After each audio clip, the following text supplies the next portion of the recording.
Welcome to dear student. आप सभी लोगों को अशोका स्टडी पॉइंट के ऑनलाइन प्लेटफॉर्म पे स्वागत है। दोस्तों, हम लोग एलसीएम एचसीएफ चैप्टर पढ़ रहे थे जो स्पेशली टेट के लिए हम क्लास ले रहे थे। उसमें हम एलसीएम एचसीएफ एलसीएम को एक बार लेकर के एचसीएफ को एक बार लेकर के पूरी तरीके से क्लियर कर दिया था। वैसे तो दोस्तों एलसीएम एचसीएफ चैप्टर में बहुत सी ऐसी चीजें बतानी है जो अभी मैंने नहीं बताया, लेकिन आप लोगों के टेट के एग्जाम का जो टाइम है, जो समय बहुत कम है, उस टाइम को देखते हुए पूरे कॉन्सेप्ट को बताने के बाद हम प्रीवियस ईयर क्वेश्चन पे सीधे आ रहे हैं। देखिए, जो 2020 से लेकर इसके पहले जितने भी एग्जाम हुए हैं यूपी टेट के, उस सारे क्वेश्चन को आज हम सॉल्व कर रहे हैं। आइए देखिए, 2020 से स्टार्ट कर रहे हैं। पहला क्वेश्चन क्या दिया है? दो संख्याओं का एचसीएफ 6 और एलसीएम 432 है। यदि एक संख्या 48 है तो दूसरी संख्या क्या है? दोस्तों, आपको मालूम है ये कॉन्सेप्ट होता है पहली संख्या गुणे दूसरी संख्या बराबर एलसीएम गुणे एचसीएफ। होता क्या है? एलसीएम गुणे एचसीएफ। एलसीएम गुणे क्या होता है? एचसीएफ होता है। मतलब पहली संख्या गुणे दूसरी संख्या बराबर एलसीएम गुणे एचसीएफ होता है। एलसीएम गुणे एचसीएफ होता है। तो इसी क्वेश्चन में जैसे देख रहे हैं, आपका दिया क्या है? एचसीएफ 6 दिया है और एलसीएम क्या दिया है? 432। एलसीएम क्या दिया है? 432 दिया है और एचसीएफ क्या दिया है? 6 दिया है। एचसीएफ 6 दिया है, एलसीएम 432 दिया है। एक संख्या इसमें कितनी दी गई है? 48 दिया गया है।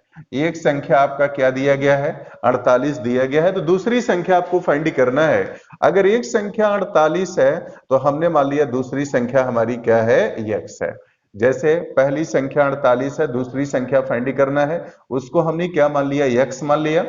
और ये एलसीएम आपको दिया है 432, एचसीएफ क्या दिया है? 6। ये दोनों आपस में क्या है? बराबर है। ये दोनों आपस में बराबर हैं। अब देखिए, इस क्वेश्चन को कितने तरीके से पूछा जा सकता है, पहले हम उस चीज को डिस्कस कर लें, उसके बाद हम क्वेश्चन को सॉल्व कर रहे हैं। पहले तो हम ये डिस्कस कर लें ये क्वेश्चन कितने तरीके से पूछा जा सकता है। आप आइए देखिए, ध्यान दीजिए। जैसे आपका क्वेश्चन जो 2020 में आया है, ये दिया है दो संख्याओं का एलसीएम और एचसीएफ क्रमशः 432 अगर 6 है, उनमें से एक संख्या अगर 48 है तो दूसरी संख्या क्या है? इसी क्वेश्चन को ऐसे भी कहा जा सकता है, दो संख्याओं की एलसीएम और एचसीएफ का गुणनफल इतना है, गुणा करके दे दिया जाएगा। एलसीएम और एचसीएफ का गुणनफल इतना है और एक संख्या 48 है तो दूसरी संख्या क्या है? इसी में भी कहा जा सकता है, क्वेश्चन ऐसे बन जाएगा, दो संख्याओं का गुणनफल इतना है, कुछ भी दिया जा सकता है। दो संख्याओं का गुणनफल इतना है, कुछ भी दिया जा सकता है। यदि उनका एलसीएम इतना है तो एचसीएफ क्या है? यह भी कहा जा सकता है कि दो संख्याओं का गुणनफल इतना है, यदि उनका एचसीएफ इतना है तो एलसीएम क्या है? इस तरीके से दिया जा सकता है। दोस्तों, कहने का मतलब यह है कि यहाँ तो क्वेश्चन में एलसीएम और एचसीएफ अलग दिया है, कभी कभी उन दोनों का गुणनफल दे दिया जाएगा और कहा जाएगा कि अगर पहली संख्या इतनी है तो दूसरी संख्या क्या है? इस तरीके से पूछा जाएगा। कभी कभी दोस्तों ये भी कह दिया जाएगा कि पहली और दो संख्याओं का गुणनफल इतना है, उनका एलसीएम इतना है तो एचसीएफ क्या होगा? ऐसे भी पूछा जा सकता है। दो संख्याओं का गुणनफल इतना है और उनका एचसीएफ इतना है तो एलसीएम क्या है? इस तरीके से दोस्तों क्वेश्चन को पूछा जा सकता है। आइए देखिए, इसको हम कैसे सिंप्लीफाई कर रहे हैं, ध्यान देंगे। अब इसको सिंप्लीफाई करेंगे तो 6 बटे कितना? 48 हो गया। अब 8 से काटेंगे और 8 पचे 40 और 8 चौक को 32 हो गया। यक्स की वैल्यू कितनी आ गई? 54 की क्या आ गया? बराबर आ गया। यक्स की वैल्यू 54 की क्या आ गया? बराबर आ गया। इस तरीके से जो दूसरी संख्या हमने सपोज किया था यक्स, उसकी वैल्यू कितनी आ गई? 54 के बराबर आ गया। दोस्तों, इसी क्वेश्चन को हम ऐसे कर रहे हैं, डायरेक्ट बिना सिंप्लीफाई किए हुए भी कर सकते हैं। आप ऐसे देखेंगे, ऐसे कर सकते हैं। आप देख रहे हैं कि हमने जो फाइंड किया दूसरी संख्या हमारी क्या है? 54 है। अगर यहां देखें तो एलसीएम और एचसीएफ का गुणनफल हम करते हैं, तो अगर गुणा करें तो यहाँ पे 6 दूना कितना हो गया? 12। 6 दूना 12 आ गया। इकाई अंक यहाँ पर कितना आ गया? 2 आ गया। और यहाँ पर अगर देखें, इकाई अंक अगर हमें फाइंड करना है तो कितना लाना है? 2 लाना है। क्योंकि आपको मालूम है कि दो संख्याओं का जो गुणनफल होता है उनके एलसीएम एचसीएफ के गुणनफल के बराबर होता है। तो यहाँ पर अगर एचसीएफ और एलसीएम का गुणा किया तो कितना आ गया 6 दूना 12, इकाई का अंक कितना आ गया 2 आ गया। इसमें पहली संख्या हमारी क्या है 48 है, दूसरी संख्या फाइंड करना है। तो दूसरी संख्या इन्हीं में से कोई एक संख्या है, तो अब इनमें से ऐसी संख्या को चूज करिए, जैसे इनमें से ऐसी संख्या हमें चूज करना है जो 8 में गुणा करने पर इकाई का अंक कितना आ जाए 2 आ जाए। आप देख रहे हैं कि 8 में गुणा करें तो 8 दूना कितना आ गया 16, लेकिन आना कितना चाहिए 2, इसका मतलब है फॉल्स। 8 सती कितना हो गया 56, आना चाहिए 2, ये भी फॉल्स हो गया। 8 दूना कितना हो गया 16, ये भी फॉल्स हो गया। और 8 चौको कितना हो गया 32।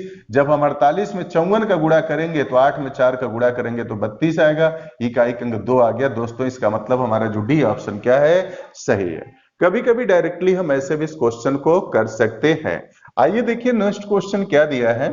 नेक्स्ट जो प्रॉब्लम हमारा दिया है,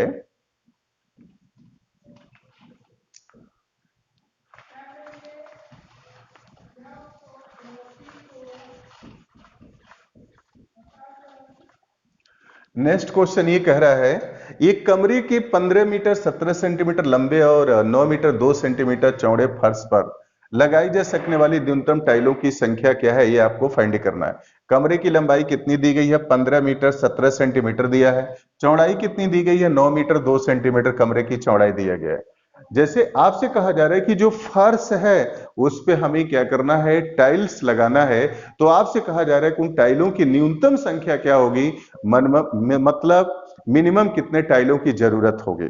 जैसे आप जिस कमरे में हैं, जिस एग्जामिनेशन हॉल के कमरे में, उसी कमरे की कॉन्सेप्ट लीजिए। अगर कमरे की लंबाई 15 मीटर 17 सेंटीमीटर दिया है और ये जो चौड़ाई दिया है 9 मीटर 2 सेंटीमीटर दिया है, तो ये जो इसका फर्श है इसी फर्श पे हमें क्या करना है टाइल्स लगाना है। तो आपसे पूछा जा रहा है कि इस फर्श पे अगर टाइल्स लगाते हैं तो उन टाइलों की न्यूनतम संख्या क्या है वो आपको फाइंड करना है। दोस्तों आपको मालूम है जो हम फर्श लगाएंगे तो किस पे लगाएंगे, सतह पे लगाएंगे। इस फर्श जो लगाएंगे किस पे लगाएंगे, इसी सतह पे लगाएंगे, इसी सतह पे लगाएंगे, फर्श पे लगाएंगे।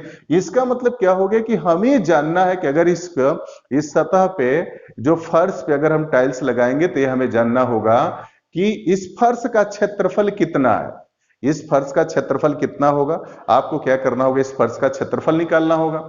फिर अगर टाइल्स की संख्या हमें फाइंड करना होगा तो हमें ये भी जानकारी होनी चाहिए उस टाइल्स का साइड क्या है। वो टाइल्स अगर वर्गाकार टाइल्स लगाना है तो उस टाइल्स का साइड क्या है, भुजा क्या है, ये जानना होगा। और उस टाइल्स के टाइल्स की जब भुजा निकल जाएगी तो टाइल्स का हम क्या करेंगे क्षेत्रफल निकालेंगे। और टाइल्स के क्षेत्रफल से, एक टाइल्स के क्षेत्रफल से उस कमरे के फर्श के क्षेत्रफल में डिवाइड करेंगे, उस कमरे के फर्श के क्षेत्रफल में डिवाइड करेंगे तो हमें क्या मिलेगा, टाइलों की न्यूनतम संख्या हमें क्या हो जाएगी, प्राप्त हो जाएगी। आइए देखिए इसको हम कैसे कर रहे हैं, ध्यान दीजिए। कमरा 15 मीटर 17 सेंटीमीटर लंबा है, जब इसको बदलेंगे सेंटीमीटर में, एक यूनिट में बदलेंगे तो क्या हो जाएगा 1500 क्या आ गया 17 आ गया। फिर आपका कमरे की चौड़ाई कितनी दी गई है 9 मीटर 2 सेंटीमीटर दिया है, इसकी चौड़ाई कितनी हो जाएगी, तो सेंटीमीटर बदलेंगे 900 कितना हो गया 2 हो जाएगा। अब इसको हमें सिंप्लीफाई करना है तो कैसे करेंगे, अब आइए देखिए सिंप्लीफाई कर रहे हैं। अब सिंप्लीफाई करेंगे तो क्या होगा इसका, अब सिंप्लीफाई करने का सेंस है कि यहां पर हमें क्या करना है वो जो वर्गाकार टाइल्स है उसकी हमें साइड फाइंड करना है। तो उसकी जो साइड होगी तो उसकी साइड क्या होगी, हम क्वेश्चन को ऐसे लिख देते हैं जैसे लंबाई कितनी आ गई 1517 सेंटीमीटर और चौड़ाई कितनी आ गई 902 सेंटीमीटर। मतलब फर्श 1517 सेंटीमीटर चौड़ा है, 902 सेंटीमीटर नहीं, फर्श 1517 सेंटीमीटर लंबा है, 902 सेंटीमीटर क्या है चौड़ा है। उसी पे हमें क्या करना है फर्श लगाना है, उसी पे हमें टाइल्स लगाना है। तो सबसे पहले तो हमें ये चाहिए कि जो टाइल्स लगाना है उस टाइल्स का साइड क्या है। अगर उस टाइल्स का साइड हमें फाइंड करना है तो इन दोनों का क्या निकालेंगे, एचसीएफ निकालेंगे। इन दोनों का हम क्या निकालेंगे, एचसीएफ निकालेंगे। इनका एचसीएफ हम कैसे फाइंड करेंगे, 1517 में क्या करेंगे 902 से हम डिवाइड करेंगे तो डिवीजन एक बार में पॉसिबल हो गया, ये 900 क्या हो गया 2 हो गया, फिर 7 में से 2 जाएगा 5 हो गया, फिर 1 हो गया और 15 में से 9 जाएगा 6 हो गया। ये जो रिमाइंडर बचा इससे हम क्या करेंगे, फिर इसमें डिवाइजर में भाग देंगे, 902 हो गया। अब डिवीजन यहाँ कितनी बार पॉसिबल होगा, एक बार पॉसिबल होगा, 615 हो गया। अब भाग दीजिए, 12 में से 5 जाएगा 7 हो गया। और फिर यहाँ 9 में से 1 जाएगा, आपका 9 में से 1 जाएगा, कितना हो गया 8 हो गया। और यहाँ पर कितना बचा आपका 8, 8 में से 6 जाएगा 2। अब इसको डिवाइड कर दीजिए, 615 को डिवाइड करेंगे, डिवीजन कितनी बार पॉसिबल होगा, डिवीजन हमारा कितनी बार पॉसिबल होगा, 2 बार डिवीजन पॉसिबल होगा। अगर 2 बार में देते हैं, 2 सते कितना हो गया 14 हो गया, और 2 अठे 16, 1 17, और 2 दूनी 4 और 1 5 हो गया। 5 में से 4 जाएगा 1 हो गया, 11 में से 7 जाएगा 4 हो गया। फिर क्या बचा 287 में हम डिवाइड करेंगे तो कितनी बार में डिवीजन पॉसिबल होगा, 7 बार में क्या हो गया, कैंसिल हो गया। इस तरीके से हमने देखा क्या जो लास्ट हमारा डिवाइजर क्या है 41 है, लास्ट डिवाइजर हमारा क्या है 41 है। जो लास्ट डिवाइजर होता है यही हमारा क्या होता है, एचसीएफ होता है, यही हमारा एचसीएफ होता है। मतलब एचसीएफ वो संख्या हमने फाइंड कर लिया जो दोनों को क्या करेगा, पूर्णतः विभाजित करेगा। इसका मतलब जो अगर हमने एक 41 अगर फाइंड कर लिया एचसीएफ, इसका मतलब जो वर्गाकार टाइल्स है उसकी साइड कितनी हो जाएगी, 41 हो जाएगा। तो वर्गाकार टाइल्स की साइड हमने कितना निकाल लिया, 41 के बराबर हो गया। ये 41 के बराबर हो गया, 41 सेंटीमीटर वर्गाकार टाइल्स का हमने साइड निकाल लिया। अब हमें टाइल्स की संख्या फाइंड करना है तो क्या करेंगे, अब आप क्या करिए, फर्श का क्षेत्रफल निकाल लीजिए। फर्श का क्षेत्रफल क्या दिया है, लंबाई गुणी क्या हो गया, चौड़ाई हो गया, क्योंकि फर्श हमारा कैसा है, आयताकार है। तो आयत का क्षेत्रफल क्या होता है, लंबाई गुणे चौड़ाई होता है। अभी क्या दिया है 1500 क्या है 17 गुणे 902 हो गया। और फिर इसमें इसका वर्गाकार टाइल्स का क्षेत्रफल निकालेंगे, तो अगर टाइल्स वर्गाकार है तो इसका क्षेत्रफल क्या होगा, स्क्वायर ऑफ साइड हो जाएगा, 41 गुणे क्या आ जाएगा 41 हो गया। अब इसको हम सिंप्लीफाई कैसे करेंगे, ध्यान देंगे। अब इसको करने के लिए आपको करना क्या है, यहां पर आप क्या करें, जैसे देख रहे हैं कि डिवीजन अगर कहीं भी ऐसा आ जाए, नंबर आपको लगता है कि कोई कठिन नंबर आ जाए, अगर आपको चूज करने में कठिनाई हो तो आप क्या करें, तुरंत बिना समय गंवाए हम क्या करते हैं, वहां पे भाग दे देते हैं। ये नहीं है फिर लगे सोचने की किससे कटेगा किससे कटेगा किससे कटेगा, मत सोचें, डायरेक्टली हम क्या करेंगे, डिवाइड कर देंगे। अगर हम 1517 में, अगर यहां दिया है 1517 में अगर 41 से डिवाइड करते हैं, 41 से डिवाइड करते हैं तो 3 बार में डिवीजन पॉसिबल होगा, 100 कितना हो गया 23, 11 3 बार में डिवीजन पॉसिबल होगा, 123 हो गया। अब 11 में से 3 जाएगा 8 हो गया, और 4 में से 2 जाएगा 2, और फिर कितना हो गया 7। तो कितनी बार डिवीजन पॉसिबल होगा, 7 बार पॉसिबल होगा। 41 से कितनी बार में कट गया है, 37 बार में कट गया।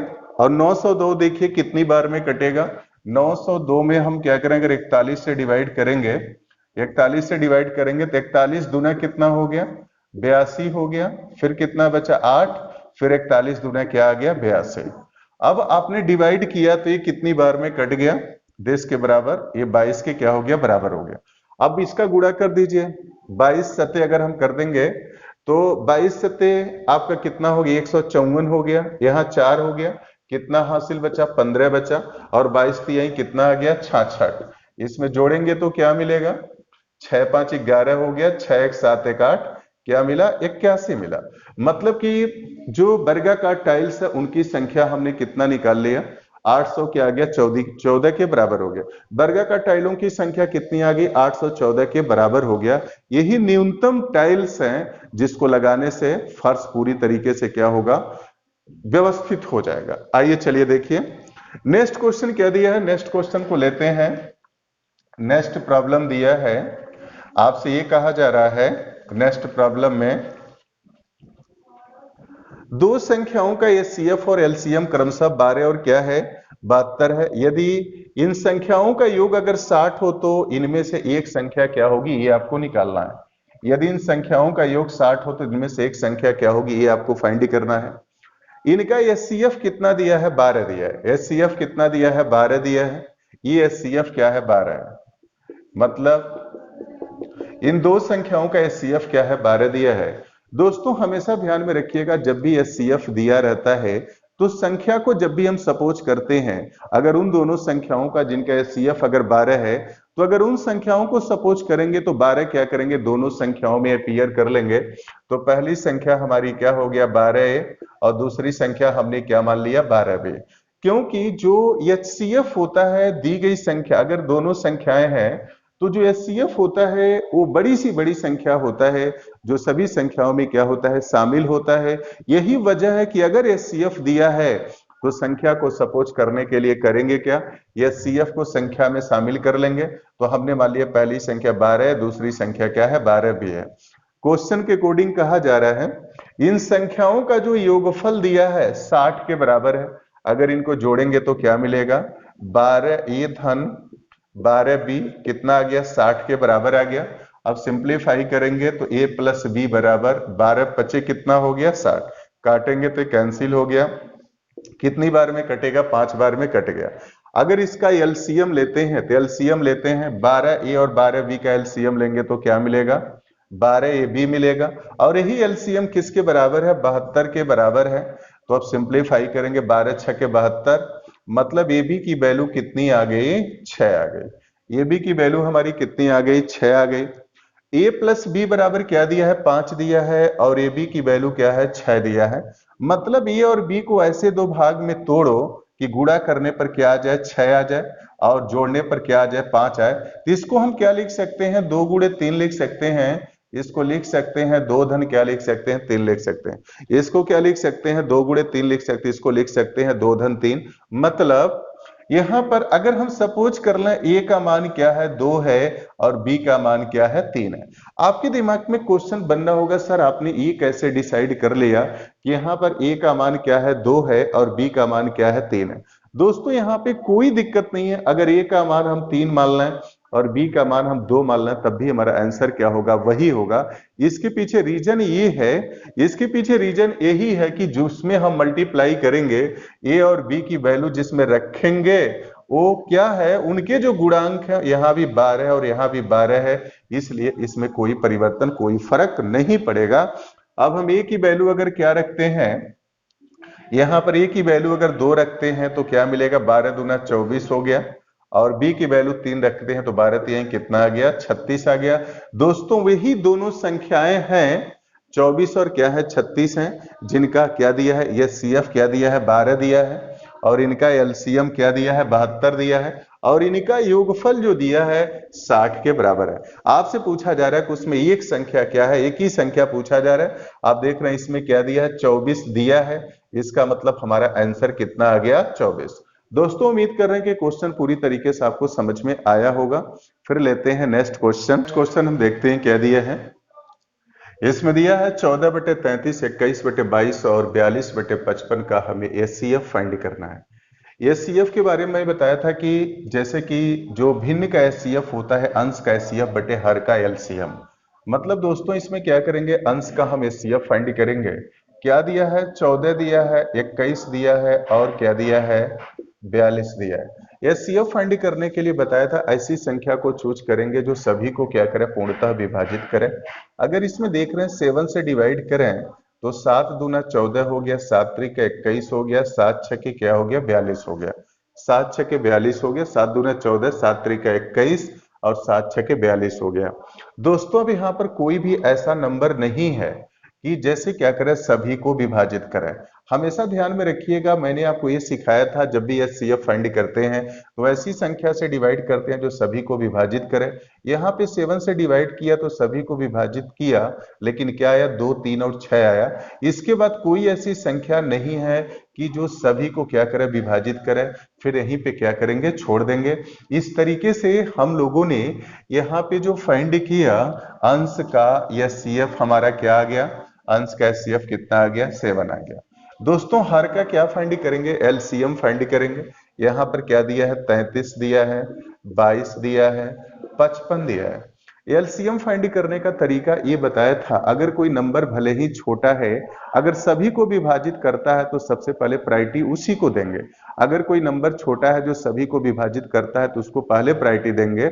भले ही कोई नंबर बड़ा है जो केवल दो ही को विभाजित कर रहा है, तो इन बातों को ध्यान में रखेंगे। दूसरी चीज ये बताया था कि हमेशा एलसीएम फाइंड करने के लिए उसी संख्या से डिवाइड करते हैं जो कम से कम दो संख्याओं को डिवाइड करे। यहाँ पे एक नंबर क्या है, 11 है। 11 को लेते हैं तो 11 सभी को पूर्णतः विभाजित कर रहा है। 11 तिहाई 33 हो गया, 11 दूना 22 हो गया, 11 पचे क्या आ गया, 55 आ गया। अब कोई संख्या ऐसी नहीं है जो कम से कम दो को विभाजित करे, तो दोस्तों यहाँ पे हम मल्टीप्लाई कर देंगे। 5 दूना कितना हो गया, 10 हो गया, और 10 तिहाई 30 हो गया, और 30 में 11 का गुणा करेंगे तो 11 तिहाई 33, 330 हो गया।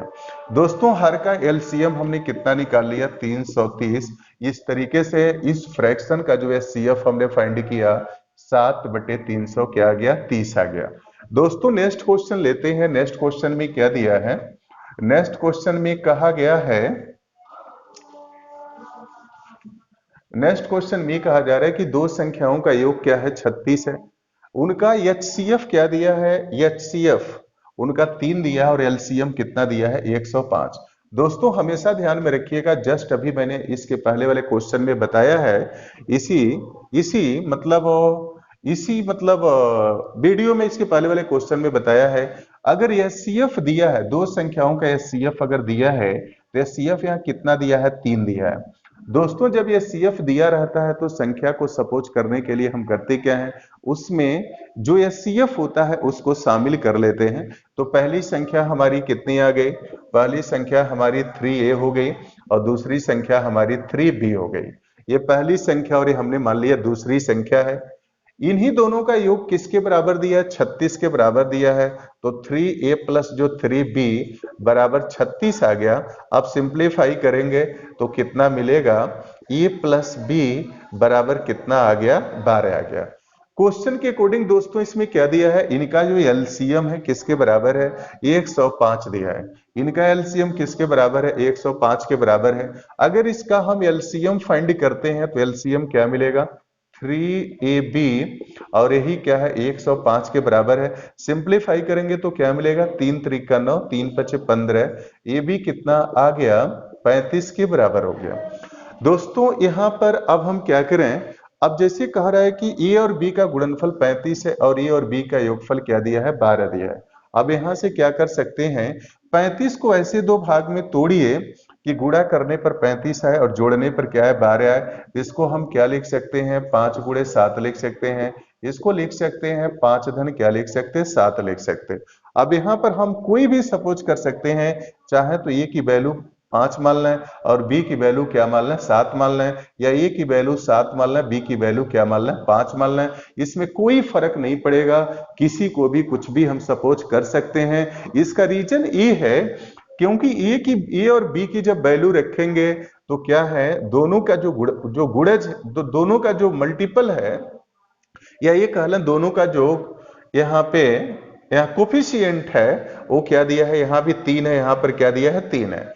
चूंकि ए और बी की कोई भी वैल्यू लीजिएगा तो जिसमें गुणा करना उस नंबर क्या है, सेम है। यहाँ पे क्या है, 3 है, इसलिए कोई फर्क नहीं पड़ेगा। अगर ए बराबर हमने 5 ले लिया और बी बराबर हमने क्या ले लिया, 7 ले लिया, तो पहली संख्या हमारी कितनी आ गई, 5 रखेंगे तो 15 आ गई और 7 रखेंगे तो कितना आ जाएगा, 21 आ गया। इस तरीके से दोस्तों यहाँ पे हमारी एक संख्या 15 आ गई, दूसरी संख्या क्या आ गई, 21 आ गई। लेकिन हमें ये नहीं फाइंड करना है, आपसे कह रहा है कि दोनों संख्याओं के व्युत्क्रमों का हमें क्या फाइंड करना है, योग फाइंड करना है। इनका हमें व्युत्क्रम का योग फाइंड करना है। अब अगर व्युत्क्रम की बात करें तो व्युत्क्रम का मतलब होता क्या है, अगर कोई आपसे कहता है जैसे 5 का व्युत्क्रम क्या है, अगर कोई कहता है 5 का व्युत्क्रम क्या है, तो 5 को क्या लिख सकते हैं, 5/1 लिख सकते हैं। इसका व्युत्क्रम क्या हो गया, 1 क्या आ गया, 5 आ गया। अगर कोई कहता है कि 2/3 का व्युत्क्रम क्या है, तो इसका व्युत्क्रम क्या हो गया, 3/2। व्युत्क्रम करने का मतलब क्या होता है, हर को अंश बना दीजिए और अंश को क्या बना दीजिए, हर, मतलब उनका उल्टा कर दीजिए, तो वही हमारा क्या होता है, व्युत्क्रम होता है। दोस्तों इनके व्युत्क्रम का योग अब फाइंड करेंगे, यहां तक तो क्लियर हो गया होगा।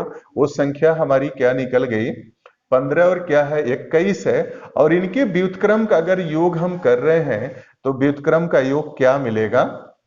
अब इसका व्युत्क्रम 15 का करेंगे तो 1/15 हो गया, और 21 का व्युत्क्रम करेंगे तो क्या मिलेगा, 121 हो गया। अब दोस्तों इसको अगर हमें सिंप्लीफाई करना है तो 15 और 21 का जो एलसीएम, इसका एलसीएम ले लीजिए, तो एलसीएम कितना हो गया, 105 हो गया।